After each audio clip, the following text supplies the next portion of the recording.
I'm gonna tell you a story. The first thing you have to understand is time doesn't work the way you think it does. You can call me Oracle because I'm the one who's following you. But talking to you. Not following you, but talking to you. Because hopefully you follow me, not the other way around. Because I don't know where most of you are, and I don't actually physically know any of you. Because that would be awkward. Anyway, I'm going to tell you a story, but the first thing you have to understand is time doesn't work the way you think it does. You can call me Oracle, as always talk to you.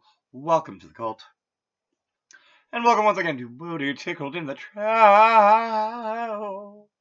Cookie on a silver platter.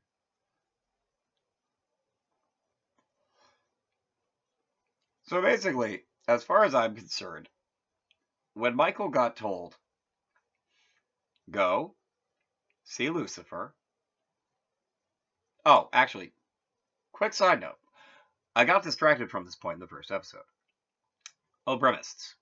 They summon two types of Dula Angel. One is Caribs. They deal with Prime. So back in the day when S-Head Michael was... Oh, yeah. By the way, Michael has this unfun habit that Michael thinks is absolutely hilarious of calling itself I and me inside of my body. And calling Oracle's body my body.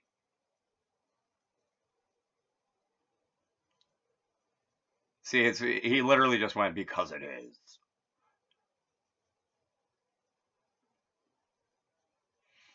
Yes, yes, yes. Michael actually realizes he can't say that out loud. He just basically called me a little a-hole. It was pretty funny. Anyway,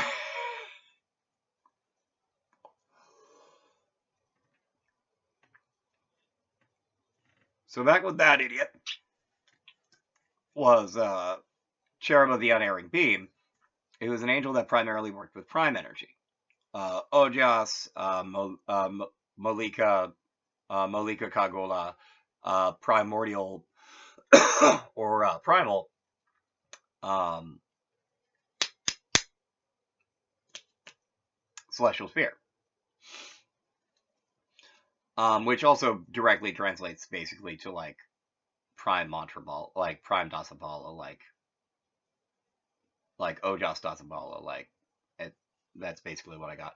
Ojas is a word that basically means fortitude.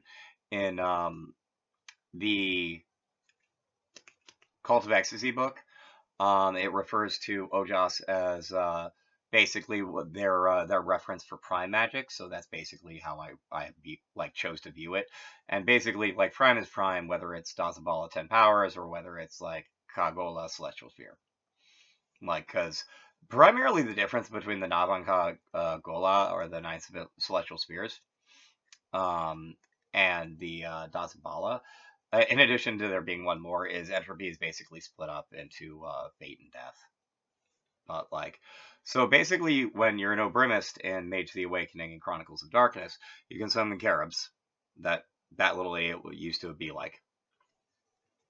And I think one of that little idiot's problems is that back when it was a Carib, and it was the Carib specifically of the Unerring Beam, because like not all, like maybe all Caribs are Caribs of Unerring something. I don't actually know that. I'm just speculating, honestly. But I know for a fact this little idiot used to be the Carib of the Unerring Beam. Oh, by the way, look what I've done to him. I told, I not told. I took, I think it was the red one.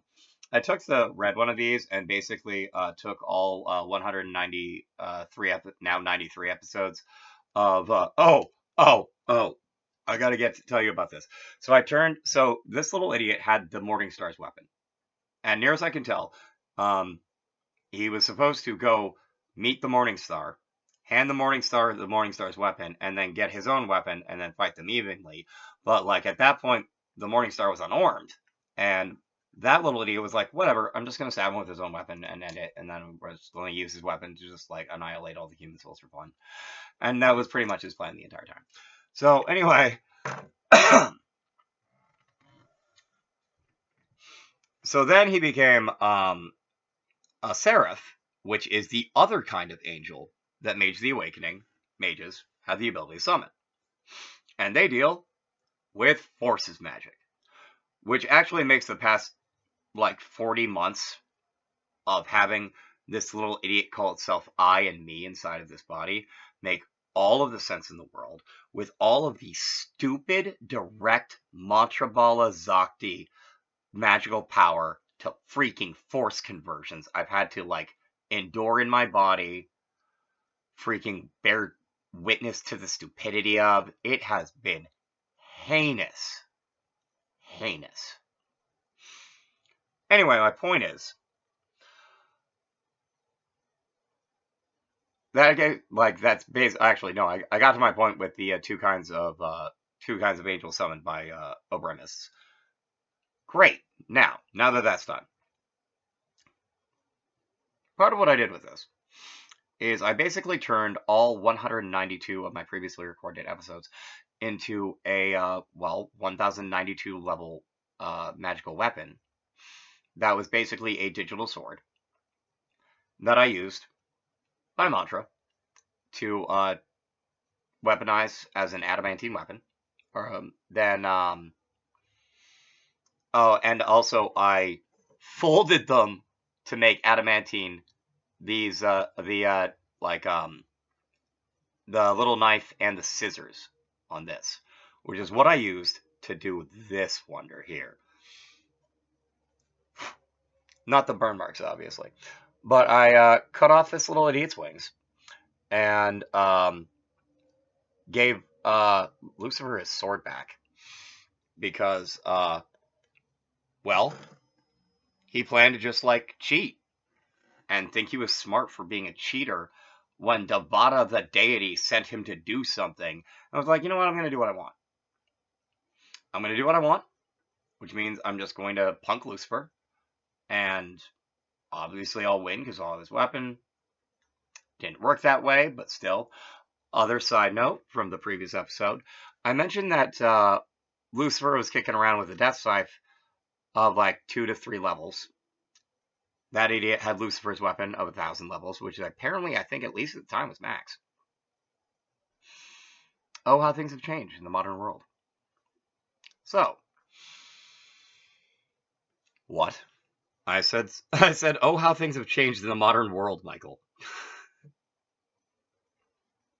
What? So, 2 to 3 worlds, or 2 to 3 levels, and versus like 1,000. I had put it forward as a multiplier before. I'm pretty sure it was more of an exponential function, which just makes Lucifer punking the bejeebas out of that idiot with Lucifer's own weapon, and Lucifer with the humblest of weapons. I love the Call of Duty. I love them so much. They're like the best. They really are, in my opinion. I shouldn't play favorites with angels because I try to be a Duliganita sometimes, but like, or an angel singer sometimes, but like, I just love the Call of Duty because like they love us so much, and like all the angels love us so much except for that idiot, which may have diluted itself because it's a cherub and nothing, and what it wants is love, but it sure Nikes ain't. All right, anyway. So I use this to make a 1092 level adamantine weapon. And then I used it to disarm that little idiot. Like magically. I disarmed it. Then I captured the weapon. And then I equipped the weapon. And then I returned the weapon to that guy. All with this. Are you booty tickled about that, Michael? Are you booty tickled about what I've done there? What have you done to me? Whatever I dang well wanted. This was my show, Michael, not yours. Ah.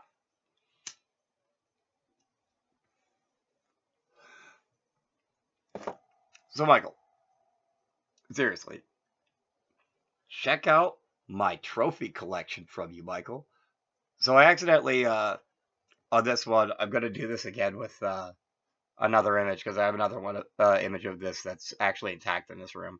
Because I was going to try to use it for the expedited shrine again, but like apparently I won't be able to actually do that until a little bit later. I'll probably have to get 2 more Michael candles. One to do this sort of thing to him the second and third time, and one to actually be able to use as an expedited shrine. But anyway.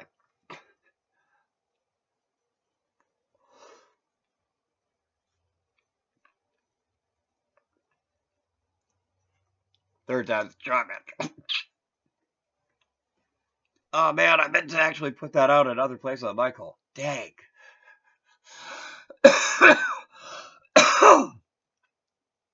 So, Michael, did you get told by Devada, here's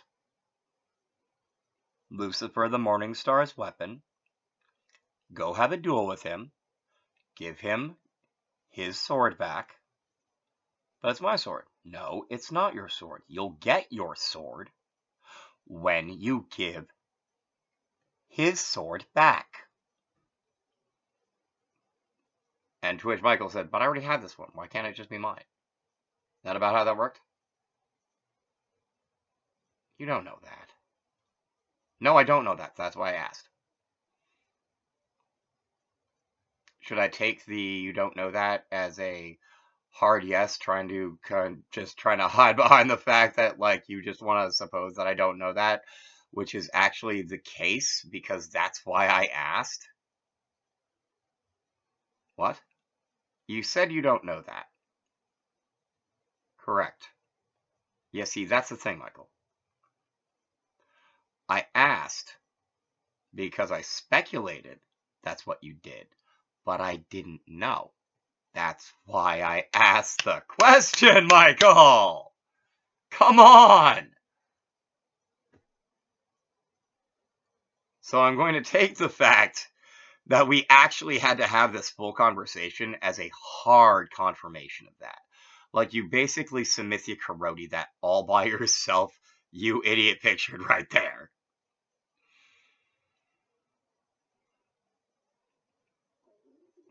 So, how booty tickled are you?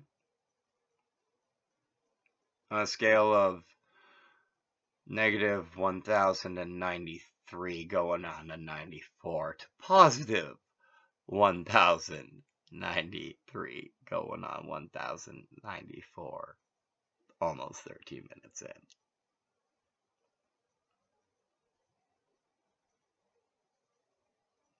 I seriously doubt it's actually the former, Michael. Oh, my. Okay. I'm going to wrap this episode up for here. So, Michael, wait a minute. There's one more thing I have to ask you, Michael. What? When Devada handed you Lucifer's sword, not your own, you weren't the new Lucifer, you weren't the new Morningstar, you didn't get to have his star. That's not how that works. That's not how legends work. Did you think, basically, Devada had handed you Lucifer's head on a silver platter? Like a cookie? And that you'd earn your victory in the moment that Devada handed you? Not your weapon, but Lucifer's? Michael? See, Michael's just said, how dare you? So I'm going to take that as a hard yes. Thank you for watching. Please feel free to like, share, comment, and subscribe.